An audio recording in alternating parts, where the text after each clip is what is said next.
आप सभी अपडेट को तो समझिएगा, लेकिन एलजीएनएस जो है वो इसकी नींव है। हमें जो भी करना है सिस्टम में, विदाउट एलजीएनएस कुछ भी पॉसिबल नहीं है। तो हमें एलजीएनएस ही रखना है ज्यादा से ज्यादा। और इस ट्रेंड में इस समय जो अमाउंट्स है, जो प्राइस है, वो नियरली जो अभी प्रेडिक्शंस लग पा रहा है, जो अनुमानित हो पा रहा है कि रेट ऊपर जाने वाला है। तो हम सभी क्या करेंगे, हम सभी ज्यादा से ज्यादा एलजीएनएस को रखेंगे, तो ही इस सिस्टम में हमें ज्यादा से ज्यादा बेनिफिट्स हो सकता है। तो चलिए, मैं सभी का वेलकम करता हूं, और जितने हमारे नए पार्टिसिपेंट हैं उनके लिए बताना चाहूंगा, ये एक मैं बात करूंगा, ये केवल पैसे से पैसे कमाने का सिस्टम नहीं है। ये एक डिसेंट्रलाइज फाइनेंशियल इकोसिस्टम है, जहां पे हम एक ऐसे इकोसिस्टम को बिल्डअप कर रहे हैं, एक ऐसे इकोसिस्टम का पार्ट बन रहा है जो आने वाले समय में हमारे ट्रेडिशनल फाइनेंशियल के सेक्टर के पैरेलली चलेगा। और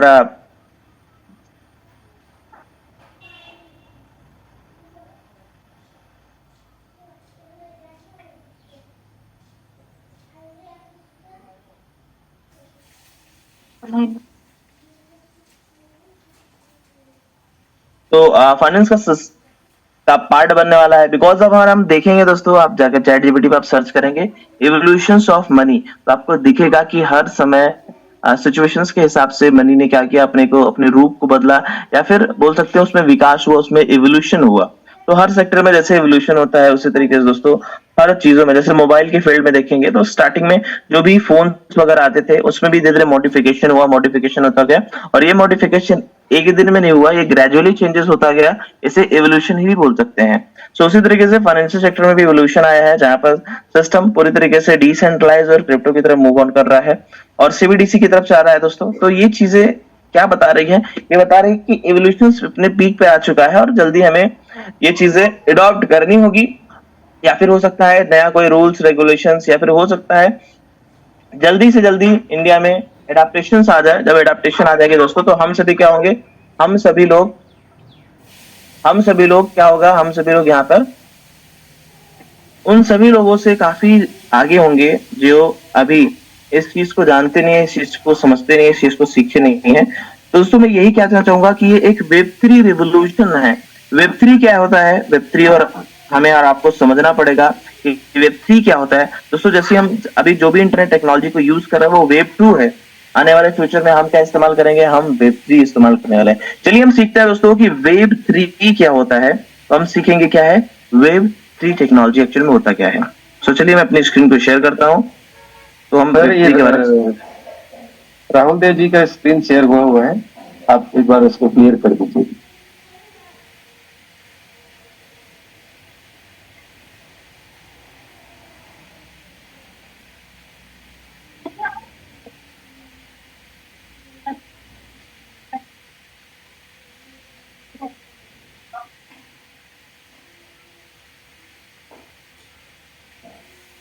स्क्रीन शेयर का कंफर्मेशन देंगे हमारे को होस्ट।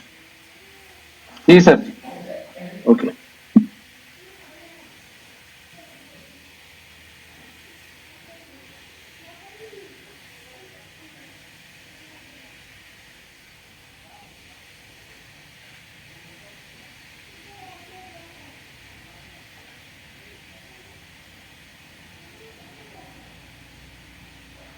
बनी हुई है।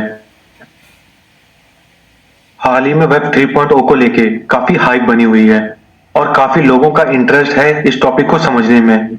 लेकिन वेब 3.0 को समझना काफी टेक्निकल और मुश्किल है, क्योंकि अगर आप गूगल पे सर्च करोगे वेब 3.0 को समझने के लिए तो आपको बहुत ही कम अच्छी डिटेल मिलेगी, और जो भी इंफॉर्मेशन है वो बहुत ही टेक्निकल है, जिससे वेब 3.0 को समझना और भी मुश्किल हो जाता है।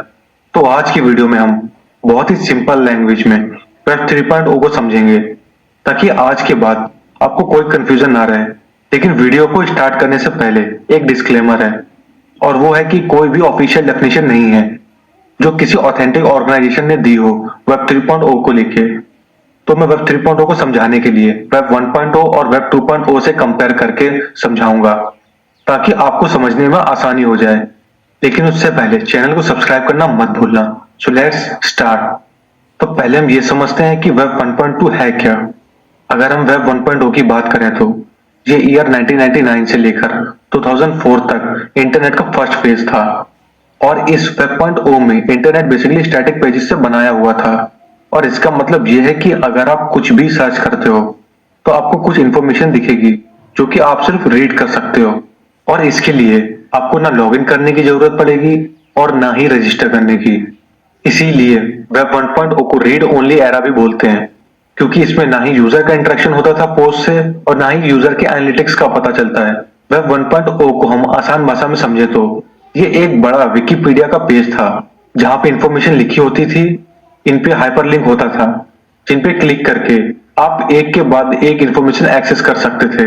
और टाइम के साथ इंटरनेट भी चेंज हुआ टेक्नोलॉजीज की वजह से और टाइम के साथ यूजर भी चेंज हो गया क्योंकि यूजर्स ने इंफॉर्मेशन को बहुत ही बड़े लेवल पे कंज्यूम करना स्टार्ट कर दिया जिसने इंटरनेट को काफी चेंज कर दिया और वेब 1.0 वेब 2.0 पे मूव हो गया। तो अब हम डिटेल में वेब 2.0 को समझते हैं। 2004 में इंटरनेट वेब 1.0 से वेब 2.0 की तरफ मूव हो गया और इतने टाइम में इंटरनेट काफी चेंज हो गया और इस टाइम में जो इंटरनेट पे सबसे बड़ा चेंज था वो था इंटरएक्टिविटी का, मतलब लोगों का एक दूसरे से इंटरेक्शन करना। इसको हम आसान भाषा में समझे तो इंटरएक्टिविटी का मतलब ये है कि ना सिर्फ हम पेजेस से इंफॉर्मेशन लेते हैं बल्कि पेजेस भी हमारी इंफॉर्मेशन कलेक्ट करता है और इस डेटा को कंपनीज यूज करती हैं आपके लिए बेटर और पर्सनलाइज कंटेंट दिखा के। जैसे कि जब भी आप YouTube, Facebook और Google पे कुछ भी देखते होगे या सर्च करते हो तो आपको उसी से रिलेटेड कंटेंट शो करने लगता है ताकि आप इन वेबसाइट्स पे लंबे समय तक रुको और इसी चीज से ये कंपनीज काफी पैसा बनाती हैं आपके डिटेल्स को एडवर्टाइजर्स को सेल करके। इसीलिए आपको वही एड्स दिखाए जाते हैं जिनके बारे में आपने इंटरनेट पे सर्च किया होगा। इसीलिए वेब 2.0 का जो फेज है वो टारगेटेड एडवर्टाइजिंग और लैक ऑफ यूजर प्राइवेसी का है और इसमें गलती हमारी भी है। हम जब भी किसी भी ऐप या वेबसाइट पे साइन अप करते हैं हम अपनी सारी इंफॉर्मेशन दे देते हैं और इस कंटेंट के पर्सनलाइजेशन को हम ऐसे समझते हैं। मान लो आप और आपका दोस्त दोनों ही फेसबुक पर हो लेकिन दोनों का एफबी के न्यूज फीड पे जो कंटेंट दिखेगा वो बिल्कुल ही अलग होगा और ये चीज इस पे डिपेंड करती है कि आपकी सर्च हिस्ट्री और प्रेफरेंसेस क्या है। जैसे कि आपने कई बार नोटिस किया होगा कि आप अपने दोस्त से पिज्जा खाने को लेके डिस्कस कर रहे होगे एफबी पे और कुछ टाइम बाद आपको पिज्जा का ऐड दिखता है और इन सभी चीजों के पीछे मशीन लर्निंग काम करती है। और आज के टाइम पे इन सोशल मीडिया प्लेटफॉर्म्स की एल्गोरिदम इतनी अच्छी हो रखी है जो आप सोच भी नहीं सकते हो। एक बार एक केस में सामने आया था जिसमें एक लड़की को अचानक से पेरेंटिंग के एड्स दिखना शुरू हो गए और कुछ दिनों बाद उसे पता चला कि वो प्रेग्नेंट है। मतलब कि उस लड़की को पता लगने से पहले सोशल मीडिया प्लेटफॉर्म के एल्गोरिदम को पता था कि वो प्रेग्नेंट है। इस तरह का डेटा पर कंट्रोल किसी एक कंपनी का काफी डेंजरस हो सकता है, चाहे वो डेटा हम अपनी मर्जी से दें या ना दें। तो इन्हीं सब प्रॉब्लम्स को सॉल्व करने के लिए वेब 3.0 इंट्रोड्यूस हुआ। तो अब हम वेब 3.0 को समझते हैं। वेब 2.0 के बाद इंटरनेट का जो इवोल्यूशन हुआ वो वेब 3.0 ही है और वेब 3.0 ने बेसिकली ब्लॉकचेन टेक्नोलॉजी और डिसेंट्रलाइज्ड टूल का यूज किया, जहां पे दूसरी तरफ वेब 2.0 में आप खुद एक प्रोडक्ट थे, वहीं वेब 3.0 में आप खुद कंटेंट के ऑनर हो गए और वो कंटेंट आप ऑनलाइन पोस्ट करोगे और आपका कंट्रोल आपके कंटेंट पे इतना होगा कि आप जब चाहोगे तब आप उसे हटा सकते हो और कोई भी उसे रिमूव नहीं कर सकता है। इसको हम एक एग्जांपल से समझते हैं। यूट्यूब का एक अल्टरनेटिव है जिसका नाम ओडेसी है और ये ब्लॉकचेन पे बिल्ड है। यहाँ पे भी क्रिएटर्स वीडियो को अपलोड करते हैं और उन्हें रिटर्न में लाइब्रेरी टोकन मिलते हैं। यहाँ की खासियत ये है यहाँ पे कोई भी किसी को भी वीडियो अपलोड करने से नहीं रोक सकता है और यहाँ पे ना ही कोई भी किसी को वीडियो डाउनलोड करने से रोक सकता है। इसको आप एक बड़े टोरेंट नेटवर्क समझ सकते हैं। यहाँ तक अगर किसी ने कुछ ऑफेंसिव भी पोस्ट कर दिया तो उसे हटाया भी नहीं जा सकता है क्योंकि वो वीडियो लाखों कंप्यूटर्स पर होस्टेड है जो कि दुनिया के अलग अलग कोने पे हैं और ये कंप्यूटर्स ये इंश्योर करते हैं कि आप जिन ब्लॉकचेन नेटवर्क पे हो वो सिक्योर और सेफ रहें और किसी भी तरह का अटैक ना हो। अब इनमें एक सबसे बड़ी प्रॉब्लम ये फेस कर सकते हैं हम फ्यूचर में कि वेब 3.0 के प्लेटफॉर्म्स पे कोई भी हेटफुल और वायलेंस पोस्ट कर सकता है, जो कि एक बहुत ही बड़ी प्रॉब्लम है फ्यूचर के लिए। आने वाले टाइम में हो सकता है कि ये सारी बड़ी कंपनीज एक डिसेंट्रलाइज ग्रुप डाओ मतलब कि डिसेंट्रलाइज ऑटोनोमस ऑर्गेनाइजेशन के द्वारा रन करी जाए।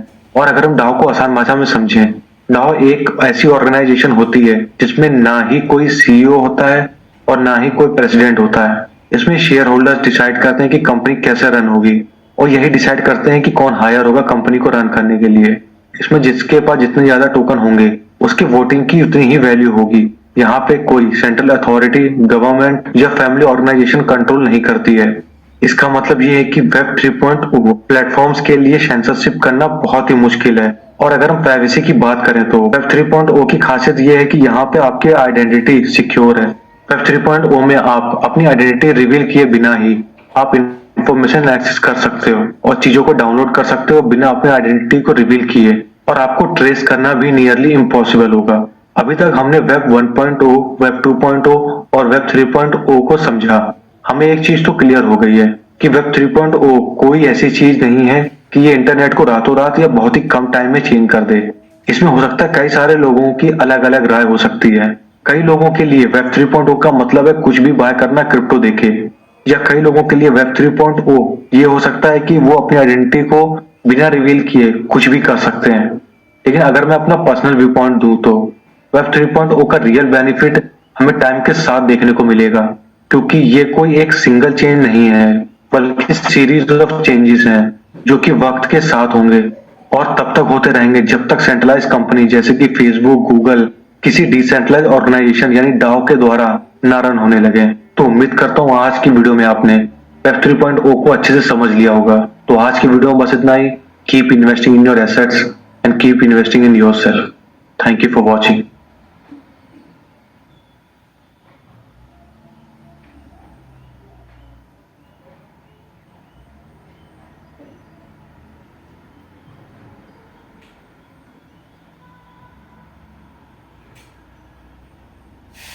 Okay, so now we will see about the वेब3 टेक्नोलॉजी। सो दोस्तों हम यही कहना चाहते हैं कि आने वाले समय में पूरी तरीके से वेब3 है। जैसे कि हमने स्टारलिंक को देखा, आप सर्च करिएगा स्टारलिंक, वो भी दोस्तों एक ऐसा वेब3 नेटवर्क है जहाँ पे हमें किसी टाइप के बोल सकते हैं एक्सचेंज, किसी टाइप का नेटवर्क टावर, ये सब की जरूरत नहीं होती, ऑटोमेटिकली वो सैटेलाइट से कनेक्टेड होता है। सो वेब3 की दुनिया दोस्तों आने वाले समय में हमें हर जगह वेब3 टेक्नोलॉजी देखने को मिलेगी। अभी क्या है कि इसका स्टार्टिंग फेज है जहाँ पे एआई, क्रिप्टोज, ये सारी चीजें हैं, और आने समय में हर चीजें वेब3 पे डिपेंडेंट हो जाएगी। तो सारी की सारी चीजें स्मूथ हो जाएंगी और सारा डेटा अपने कंट्रोल में आ जाएगा।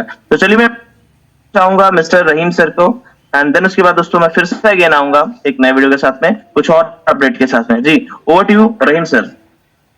Okay sir, okay, thank you. मैं स्क्रीन शेयर करता हूं सर, एक वीडियो प्ले करूंगा जिसे हमें ध्यान से Recording in देखना है। progress. जी जी श्योर श्योर। Okay sir.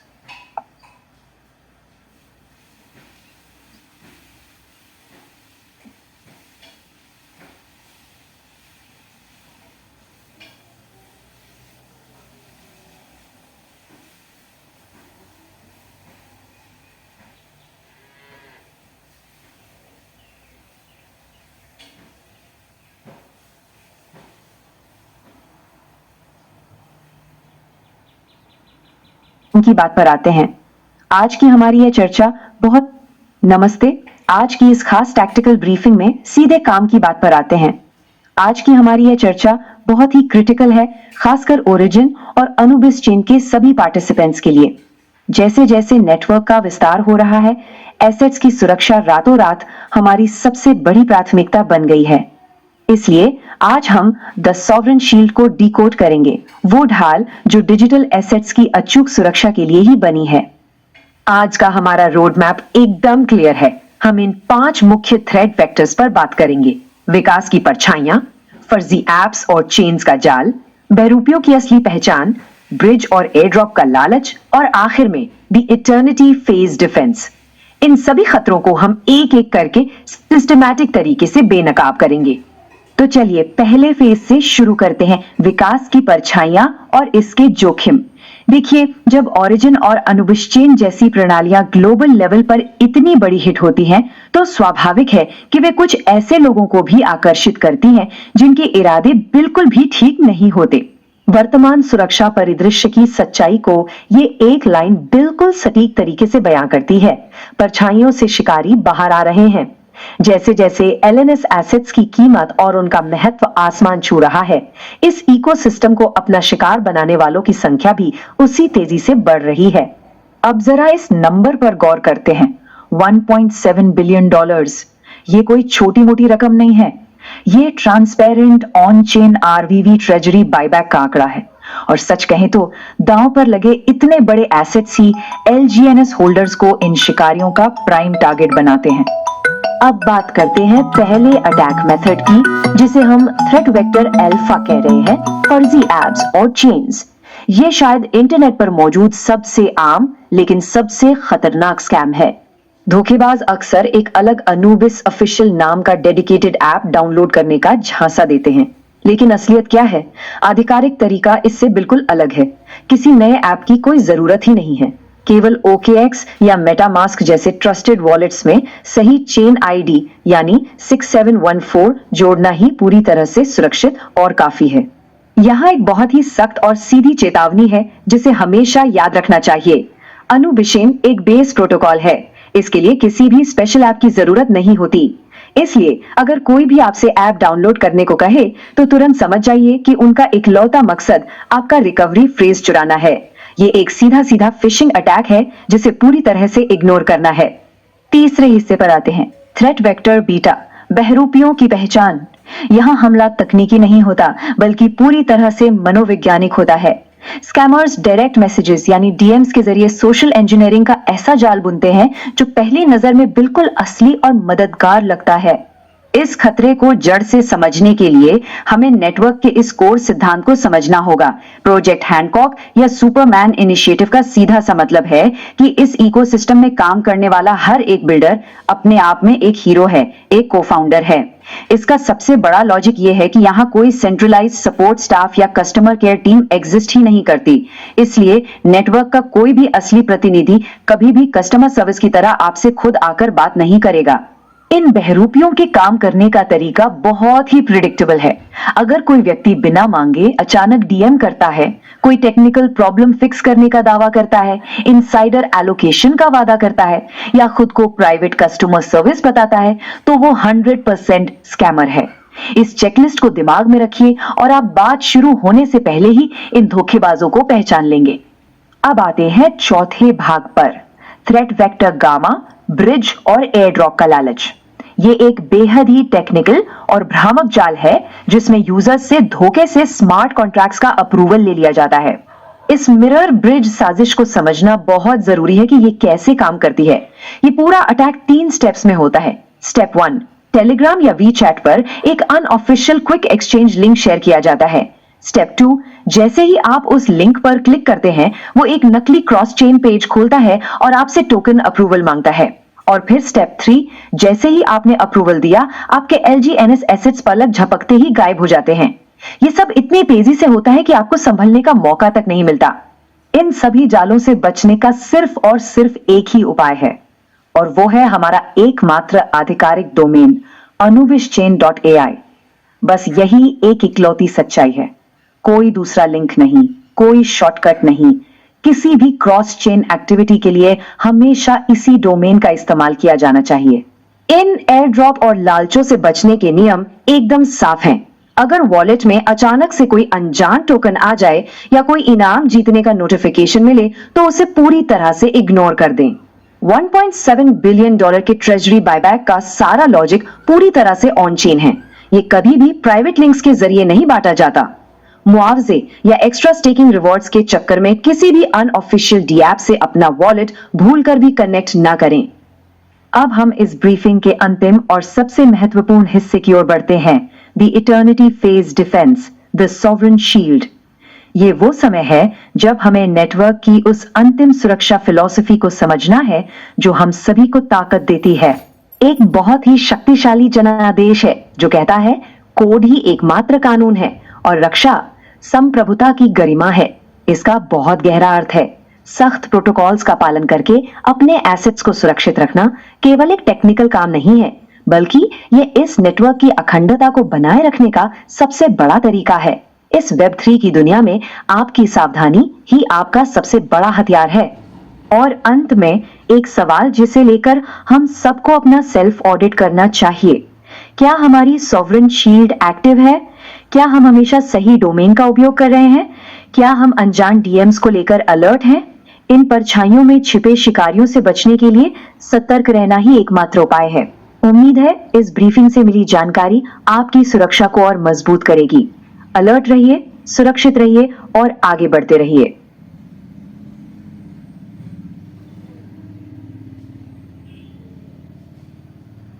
तो दोस्तों देखा आपने, कभी भी कोई भी ऑफिशियल न्यूज के बगैर, जूम मीटिंग के अनाउंसमेंट के बगैर या करंट सीनियर्स जो एक्टिव हैं उनके बताए बगैर आपको किसी भी तरह से कुछ भी काम नहीं करना है। कोई भी लिंक आता है उसे शेयर नहीं करना है, ना ही क्लिक करना है, ना अपने डैप में डिस्कवर में जाके उसे पेस्ट करना है।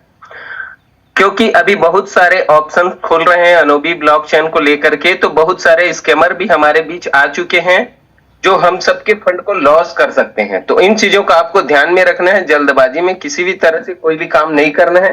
खास करके टेलीग्राम का लिंक जो आता है टेलीग्राम पे, उसका ध्यान रखना है। टेलीग्राम पे कुछ भी लिंक को क्लिक नहीं करना है आप सभी को, इन चीजों का ध्यान रखेंगे। देन मैं कंटिन्यू आगे के सेशन के लिए इनवाइट करता हूं वापस से वजीर सर को। Welcome sir.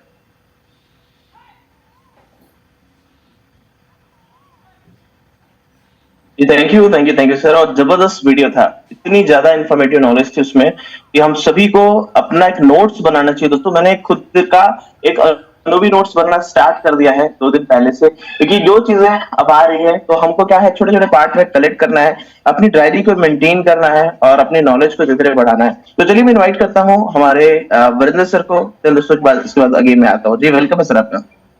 जी thank you so much sir, thank you so much. मुझे लगता है मेरा वीडियो चल रहा होगा, क्या मेरी आवाज़ आ रही है सर? हेलो। जी हाँ सर, बहुत सारे क्लियर है। Okay okay. तो दोस्तों मैं अपना यहाँ पर थोड़ा सा बिजी हूँ, बाहर हूँ, आप देख सकते हो अपने गांव के अंदर हूँ मैं। थोड़ा सा काम चल रहा था यहाँ पर, जी फिर भी मैं स्क्रीन शेयर करता हूँ यहाँ पर। दोस्तों ये जो आपको सर ने बताया कि स्कैम कैसे होता है, वो लाइव दिखाता हूँ आपको मैं। कैमरा बंद कर देता हूँ। स्कैम कैसे होता है दोस्तों, ये देखिए, ये मैसेज है, मेरी चैट है किसी के साथ। ये है अगस्त 17 2013 को उसका अकाउंट बना है। 28 अगस्त को मेरे को मैसेज आया था 2025 को, मेरे को अभी याद है, संभाल के रखा हुआ है मैंने। उन्होंने कहा कि कंग्रेचुलेशंस, आपको सिलेक्ट कर लिया गया है किसी एलजीनस सोलाना का जो एयर ड्रॉप है उसका डिस्ट्रीब्यूशन है, प्लीज आप रिएक्ट कीजिए, जवाब दीजिए। तो मैंने रिएक्ट कर दिया। उसके बाद उसने बोला कि अपना वॉलेट एड्रेस दीजिए। ये बात है सितंबर 1 की, पहले मैंने कुछ नहीं किया था एक दिन। तो सितंबर को जाके फिर 1 तारीख को फिर से जवाब आया उनका कि काइंडली अपना वॉलेट एड्रेस दीजिए मुझे। तो मैंने अपना वॉलेट एड्रेस दे दिया। ये कौन सा है, ये मैंने नया बना के दिया उनको। अगर ऐसा कुछ हो दोस्तों, कभी भी अपना ओरिजिनल जो अपना वॉलेट है वो कभी भी किसी को ना दे। तो ओके, उन्होंने बोला यू आर एलिजिबल, ठीक है। तो अपना एयर ड्रॉप लेने के लिए अब आप अपना वॉलेट उस लिंक पे क्लिक कीजिए जो हमने आपको दिया है, ठीक है। उन्होंने ये मेरे को लिंक दे दिया, ठीक है। यहां पर जाके बोले कि अपना एयर ड्रॉप ले लीजिए। तो मैंने उनको पूछा था उस वक्त जब मैंने शुरू में ज्वाइन किया था, तब भी मैं दिमाग रखता था।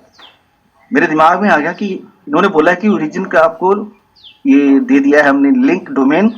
तो मैंने उनको पूछा कि क्या ये ओरिजिन का डोमेन है?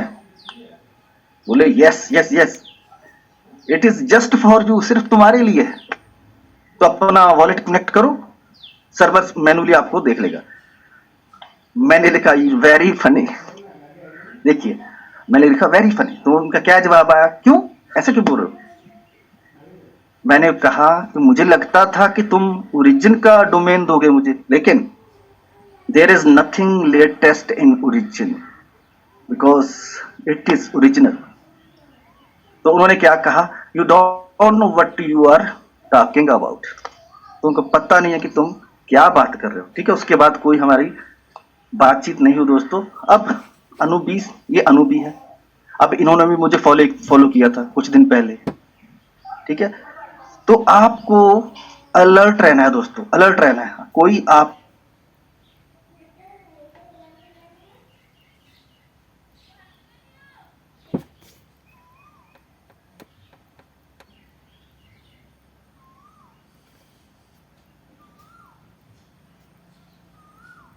से घटकर 1.75 सेकंड हो गया है। तो ये है ऑफिशियल वेबसाइट, यहाँ पर हम आपको सबूत के साथ दिखाते हैं। देखिए मैं टच करूंगा यहाँ पर तो आपको अलग अलग टाइमिंग दिखेगी ब्लॉक की। अभी देखिए 2.10 सेकंड, थोड़ा सा आगे करेंगे, यानी कि ये बदलता रहा है हमेशा, ठीक है, ये ड्यूरेशन बदलता रहा है। अब हम आखिर में आएंगे, यहाँ पर लास्ट में मैंने टच कर दिया है। जो लेटेस्ट जो ब्लॉक बनने का टाइम है वो कितना है, 1.75, यानी कि एक ब्लॉक जो है वो 1.25 सेकंड में बन रहा है। अब बहुत सारे लोग देख के घबरा गए, अपना स्पाइडर वेब कम हो गया, किसी का डाउ कम हो गया, वहां पर जो ROI मिलती है उसकी जो कैलकुलेटर के अंदर कैलकुलेट करते हैं तो बहुत कम आता है। अब जो स्पाइडर वेब है उसका टाइमिंग भी चेंज हो गया है, जो अपना स्टेकिंग का है रिवॉर्ड मिलता है रीबेस, उसका टाइमिंग चेंज हो गया। तो अब हम इसको कैलकुलेटर के ऊपर देखते हैं थोड़ा सा कि फर्क क्या पड़ा है। तो हम चलते हैं कैलकुलेटर के ऊपर। पहले था 2 सेकंड ब्लॉक का टाइम, अब है 1.75। कितना डिफरेंस आ गया, 0.25 सेकंड।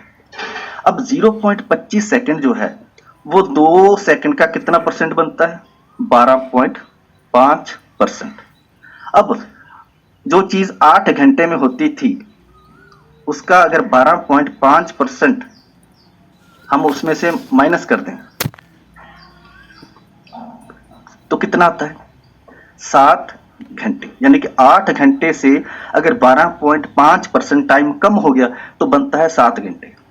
तो अब जो आपका रीबेस है दोस्तों, अभी अभी आपका रीबेस मुझे लगता है हुआ होगा। यहां पर देखते हैं स्टेक के अंदर जाके, स्टेक के अंदर तो ये देखिए अभी अटका हुआ है, इसको मैं रिफ्रेश जैसे ही करूंगा तो ये रीबेस हो जाएगा। ये हो गया रीबेस। अभी आप देखो यहां पर कितना दिखा रहा है, 6 घंटे 38 मिनट। इसका मतलब क्या है, अभी तकरीबन 22 मिनट पहले, 22 मिनट्स पहले ये रीबेस हुआ है दोस्तों। इसका मतलब 7 घंटे में ही रीबेस हो रहा है दोस्तों। दूसरी बात, जो टोकन एलजीनेस को आप अनुबीस पे भेजना चाहते हैं, उसके लिए अभी कौन सी मेन है चीज है, वो है 360 दिन का लॉन्ग टर्म स्टेकिंग। इसके अंदर जब आप जाते हो दोस्तों तो यहां पे जाके आप जब पार्टिसिपेट करते हो, नीचे जैसे ही आप आते हो यहां पर पार्टिसिपेट करते हो तो ये यहां पर आपको एलजीनेस का दाखिल करना पड़ेगा आपको। जैसे 100 एलजीनेस दाखिल करता हूं मैं तो यहां पर क्रॉस टू अनुबीस एंड स्टेक, अभी सिर्फ यही ऑप्शन है आपके पास। 360 दिन के लिए आपको इसको होल्ड पे लगाना पड़ेगा। तो वो कहां पर दिखेगा, वो दिखेगा इनवाइट के अंदर। कहां पर, यहां पर। अब आप देखिए कुछ दिन पहले मैंने 200 जो टोकन था एलजीएनएस पॉलीगॉन से यहां पर 360 दिन के लिए स्टेक किया था, तो वो यहां पर आपको दिखाई दे रहा है। अभी 7.8 एलजीएनएस वो एक्स्ट्रा बन चुके हैं, ठीक है। 7.8 एलजीएनएस कुछ दिनों के अंदर वो एक्स्ट्रा बन चुके हैं। तो यहां पर स्पाइडर वेब भी आ रहा है, ठीक है। थोड़ा सा वो उसमें कमी आई है, स्पाइडर वेब के अंदर दिखाता हूं आपको। ये देखिए थोड़ा सा डिफ्लेक्शन आया इसके अंदर। ऐसे ही डाउ के अंदर भी थोड़ा सा, जो लोग डाउ ले रहे हैं उनके पास भी थोड़ा सा डिफ्लेक्शन आया है। लेकिन अब ये डिफरेंस क्या है, ये अब आपको हर 7 घंटे में मिलेगा दोस्तों। यानी कि कुल मिला के देखें तो आपको जो रिटर्न है वो पहले से ज्यादा मिल रही है। 20% बन रहा है दोस्तों। तो यही मैं कहना चाहता था। और यहां पर एक हम आपको सर्टिक के ऊपर आप जाके देख सकते हो, ए का स्कोर मिला हुआ है, ए का। दोस्तों पिछले समय में सर्टिक ने आपको बहुत कुछ बताया है, जो रियलिटी बताई है वो हमेशा ही वो सही निकली है दोस्तों।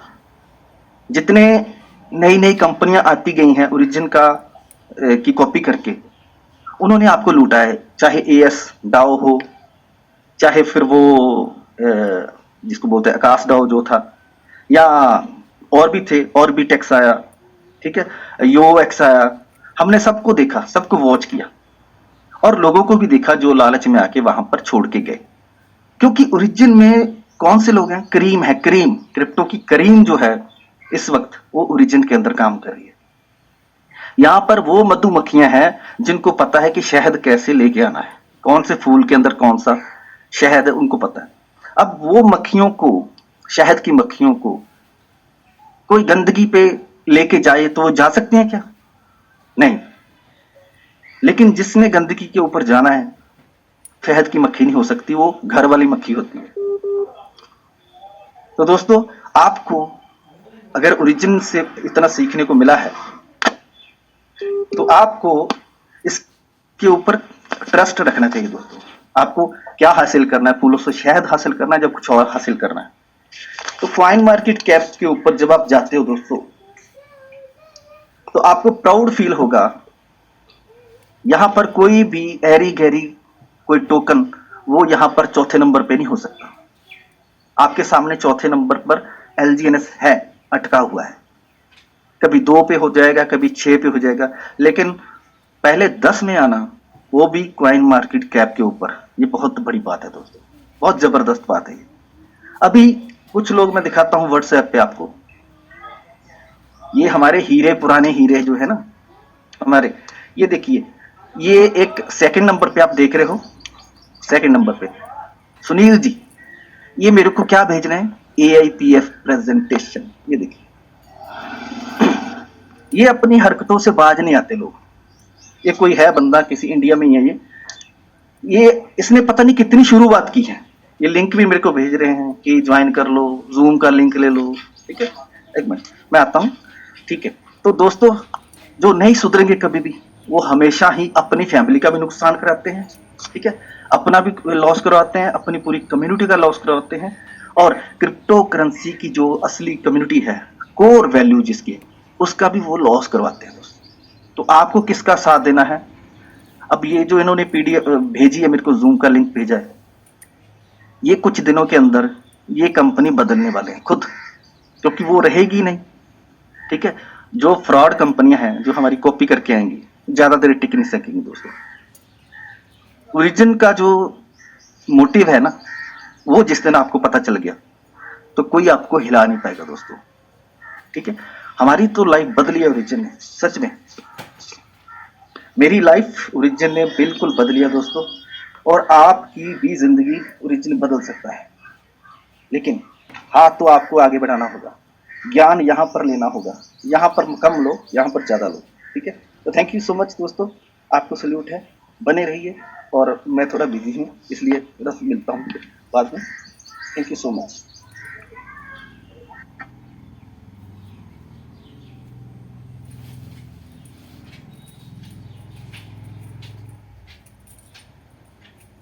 विजी सर, आपको, आप आइए सर प्लीज। हाँ जी, थैंक यू सर। और जबरदस्त सर, आज के टेक्निकल सेशन में बताया आपने कि हमारा जो ब्लॉक की स्पीड है वो 1.75 सेकंड, जो 2 सेकंड था वो 1.75 में हो चुका है। तो दोस्तों, इसी वजह से जैसे ही पॉलीगन पे चेंजेस हुआ, तुरंत अवेक सिस्टम ने भी अपनी एल्गोरिथम को एक जगह सेट किया और पूरी इकोसिस्टम में चेंजेस आया। ये बताता है कि जो दोस्तों, अगर ह्यूमनली पॉसिबल होता तो क्या होता, कहीं न कहीं हमें ये चीजें देखने को मिलता। लेकिन एक एल्गोरिथम चेंज होने पे सिस्टम ने पूरे सिस्टम के एल्गोरिथम को चेंज कर दिया, और जो रिवॉर्ड सिस्टम था वो आपको कब से 8 दिन से बदल के 7 घंटे मिलने लगा, और सब चीजें एवरीथिंग इज ओके हो गई। तो ये पावर है दोस्तों, ये पावर है ओरिजिन का, ये पावर है LGNS का।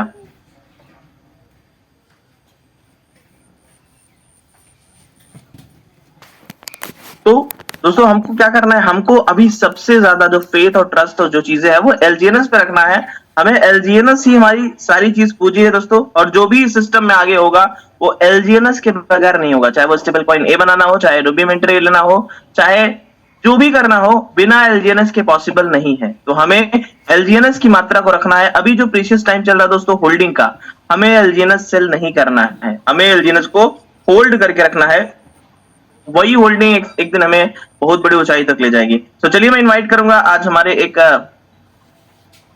होस्ट है मिस्टर MD देवांगन जी को, और उन्हें ये सिस्टम कैसा लगा। और आज कई सालों से मैं बात करूं तो कई महीनों से वो सिस्टम को देखते आ रहे हैं, और उन्होंने इस सिस्टम को कैसा पाया है। क्योंकि अदर सिस्टम अपडेट के नाम पे ऑफ हो जाती हैं और फिर दोबारा ऑन नहीं हो पाती। और जो जो कमिटमेंट यहाँ पे ओरिजिन में अवेकन ने और बोल सकते हैं अनुबी ने किया, वो सारा का सारा चीज दोस्तों ट्रांसपेरेंसी के साथ हमारे सामने आ रहा है। तो चलिए मैं इनवाइट करता हूँ हमारे एमडी दिवाकर जी को। जी वेलकम है सर आपका। जी सर अनम्यूट कर सकते हैं आप। सर आप अनम्यूट कर सकते हैं। जी थैंक यू सर। जी thank you so very much sir, thank you so much. Good morning all of you. और सर जैसा कि अभी आपने और वरिंदर सर ने और रहीम खान सर ने जो इन्फॉर्मेशन अभी दिए, दोस्तों ये सारे इन्फॉर्मेशन बहुत जरूरी हैं और हमें अभी जो वर्तमान समय जो चल रहा है उसमें बहुत सारी चीजें हमें समझना होगा, संभलना होगा। और बहुत सारे स्कैमर मार्केट में हैं जो अलग अलग तरीके से आपको लालच प्रलोभन देंगे, बहुत सारी बातें करेंगे, जिसमें हमें उनके बातों में नहीं आना है, खुद से एनालिसिस करना है, लगातार हमें सीखना है। और सर जैसा कि आपने मुझे पूछा, दोस्तों मेरा ये सफर पिछले 8 महीने का रहा ओरिजिन के अंदर और ये बहुत शानदार सफर रहा और मैंने बहुत कुछ सीखा अभी। और जब से मैं देख रहा हूँ इस सिस्टम के अंदर काफी सारे चेंजेस इन 8 महीनों में आ चुका है दोस्तों। और जब से मैं आया था और सुनने को मिल रहा था कि यहाँ पर एनोबिस चेन आएगा, एनोबिस टोकन आएंगे, क्रॉस गैल ब्रिज आएगा, क्रॉस चेन एक्सचेंज आएगा, तो ये सारी चीजें जब बताया गया तो हमने और भी कई सारे प्रोजेक्ट के बारे में सुना था, वहां पर भी बहुत सारी बातें हुई। लेकिन जब बदलाव जब होता है दोस्तों तो वहां पर सिस्टम कोलैप्स हो जाता है, मैंने देखा। लेकिन यहाँ पर और बहुत सारे लोगों ने यही समझा था कि ओरिजिन जब इस तरीके से डेवलपमेंट करेगा तो ये भी सिस्टम ज्यादा दिन नहीं चलने वाला है, ये भी कोलैप्स हो जाएगा। लेकिन दोस्तों कहा जाता है ना कि जब कोई सिस्टम, जब कोई प्रोजेक्ट, और मैंने शुरू से एक ही चीज नोटिस किया जो मैंने खुद एनालिसिस किया कि कम्युनिटी लगातार डेवलप हो रही है, लगातार बढ़ रही है। सबसे बड़ी बात ये है। और कम्युनिटी किसी एक कंट्री में नहीं है, कम्युनिटी जो है अलग अलग कंट्रियों में है, इतने सारे लगभग 40 से ज्यादा कंट्री में, और इतनी बड़ी कम्युनिटी आज है। आप देखेंगे लगातार लोग जो पैनिक होते हैं ना, मैंने ये एनालिसिस किया और मैंने हमारे जो एक्सपर्ट से वही सब चीजें सुना और खुद का भी जो है एनालिसिस होना चाहिए दोस्तों, खुद से भी कुछ चीजें हमें समझना होता है। तो कम्युनिटी लगातार डेवलप हो रही है, बढ़ रही है। दूसरा, इसमें अगर सेलर्स हैं तो बायर्स भी हैं। मैं हमेशा ये देखता रहा कि इसमें बायर सेलर दोनों एक्टिव हैं। अगर कोई सिस्टम अगर कोलैप्स हो रहा है तो उसमें सेलर ही एक्टिव हो जाएंगे ना, बायर कहां से एक्टिव होंगे। तो हो सकता है हमारा जो है खुद का जो रिसर्च कमजोर पड़े, लेकिन दुनिया में इतने सारे लोग हैं जो बड़े बड़े फंड लगा रहे हैं। मैं तो सीधा डेक्स स्क्रीनर में जाकर के देखता था, जो बायर्स है उसमें मैं देखता था जो करोड़ों में जो निवेश कर रहे हैं वो लोग कौन होंगे जो इतने बड़े बड़े वॉल्यूम में इन्वेस्टमेंट कर रहे हैं। तो वहां से चीजें समझ में आता था कि अभी जब 3.33 का रेट गया था ना, तो लोग बहुत सारे पैनिक हो गए थे, क्या होगा क्या होगा। लेकिन दोस्तों मुझे थोड़ा सा भी शक नहीं था सिस्टम के अंदर, क्योंकि लगातार कम्युनिटी बढ़ रही थी और लगातार बायर्स एक्टिव थे। हो सकता है वॉल्यूम थोड़ा बड़ा ऊपर नीचे हो। और उसके साथ साथ दोस्तों सबसे बड़ी चीज ये रहती है कि जब भी कोई सिस्टम या मान लीजिए कोई इंसान, सिंपल सा कोई इंसान के पास अगर जीवन का कोई विजन ना हो तो उसके जीने का कोई मतलब नहीं। वो कब क्या हो जाएगा उसका कोई ठिकाना नहीं है। लेकिन जब आप कोई विजन के साथ कोई काम करते हैं तब आप एकदम स्पष्ट रहते हैं। आपके जीवन में क्या लगता है, उतार चढ़ाव नहीं आते। जब आप काम करते हैं किसी लक्ष्य को लेकर के तो आपके साथ सीधा सीधा वो लक्ष्य प्राप्त हो जाता है, नहीं होता है, ऊपर नीचे होती है चीजें। तो ये सारी चीजें मैंने देखा तो समझ में आया कि कम्युनिटी शानदार है, इकोसिस्टम डेवलप हो रहा है। अभी भी जब कहा जाए स्पाइडर वेब रिवार्ड को लेकर के कुछ चीजें लोग पैनिक हो रहे थे, तो वहां पर भी पैनिक होने की जरूरत नहीं है। अभी सिस्टम डेवलप हो रहा है, वहां पर चीजें थोड़ा सा हो सकता है कभी स्पाइडर वेब रिवार्ड जो है आपको थोड़ा सा लेट से देखने को मिले, तो वहां पैनिक होने की जरूरत नहीं है। पेशेंस के साथ चीजों को समझने की जरूरत है, लगातार जूम में आने की जरूरत है और अपने लेवल पे कुछ चीजें यूट्यूब में। अच्छा हाँ, अभी जो बहुत सारे हमारे लीडर्स जो है मिस्टर वजीर सर है, रहीम खान सर हैं, जिन्होंने यूट्यूब के माध्यम से कुछ वीडियोस उन्होंने दिखाए। और दोस्तों यूट्यूब में हम जब जाते हैं तो वहां पर अच्छे कंटेंट भी मिलेंगे और कुछ ऐसे कंटेंट मिलेंगे जो आपको दिग्भ्रमित कर देंगे। तो हमें इन बोलते हैं ना हमारे जो ये जो भ्रम फैलाने वाले लोगों से हमें थोड़ा सा समझना है। वहां जब वीडियो हम देखते हैं और देखने के बाद कुछ ऐसे बातें होती है जो हम उसको सही मान लेते हैं, लेकिन दोस्तों आप वीडियो देखिए, देखने के बाद उसको मूल्यांकन करिए, चीजों को थोड़ा ट्रांसपेरेंट तरीके से समझने का प्रयास करेंगे तो 100% आप जो है एक शानदार सिस्टम में हैं और यहाँ पर बहुत बड़ा वेल्थ क्रिएट करेंगे। मैं भी बहुत सारे कंटेंट देखता हूँ और कल जैसे बात हो रहा था कुछ एआई जो वीडियोस को, मैं शुरू में उसी से बहुत सारी चीजें सीखा, नहीं सीखा वाली बात नहीं है, उनसे बहुत सारी चीजें मैंने सीखा। लेकिन फाइनली जब वो अपने जिस मुद्दे पे आ गए वो अपना जो ट्रैक चेंज कर लिए धीरे से और धीरे धीरे कम्युनिटी को बरगलाना चालू कर दिए। बहुत सारे लोग उसी के झांसे में आ गए और जिन्होंने खुद से मूल्यांकन करना चालू किया उन्होंने समझ लिया कि ये ट्रैप है। तो दोस्तों हमें खुद से समझना होगा और कहा जाता है ना सबसे ज्यादा इन्वेस्टमेंट जो फर्स्ट टाइम जो वजीर सर ने वीडियो दिखाया था, और सबसे बड़ा इन्वेस्टमेंट आप खुद अपने ऊपर करते हैं और खुद को लर्निंग कराना बहुत जरूरी है, खुद को सीखना बहुत जरूरी है। खुद में आपको लगातार सीखते रहेंगे तो आप सही क्या है गलत क्या है, कहां पर ट्रैप हो रहा है, कहां पर आपको ट्रैप में फंसाया जा रहा है, उसको आप समझ पाएंगे। So thank you so very much sir मुझे मौका देने के लिए। और दोस्तों यहाँ पर एजुकेशन लगातार दिया जा रहा है, मार्केट में आप ओपन हैं, आप कभी भी कहीं भी किसी से भी मिलने के लिए जाते हैं, यहाँ पर कोई बंदिश नहीं, स्वतंत्र भारत के स्वतंत्र नागरिक हैं हम सब। लेकिन हमें इतना समझना पड़ेगा कौन हमारे हितैषी हैं और कौन स्कैमर हैं। बहुत सारे लोग आपको इमोशनल तरीके से आएंगे, बोलेंगे भाई डाइवर्सिफाई होना चाहिए, आप यहाँ भी लगाओ वहां भी लगाओ।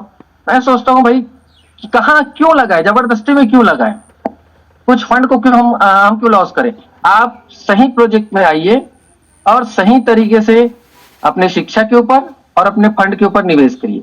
So thank you so very much sir मुझे मौका देने के लिए। Thank you so much sir.